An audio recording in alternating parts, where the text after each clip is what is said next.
你可能唔知道瑞士雞翼其實嚟自香港，唔使煎，唔使炸，甚至唔使熱。教你一個最入味嘅雞翼做法。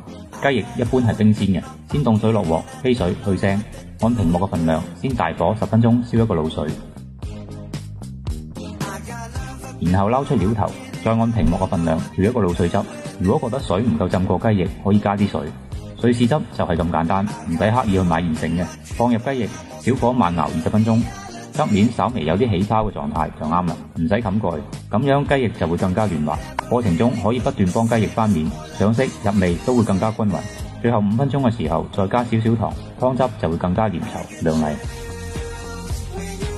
淋上瑞士汁，一道嚟自香港嘅瑞士雞翼。我係超男，教你簡單做菜，人見人愛。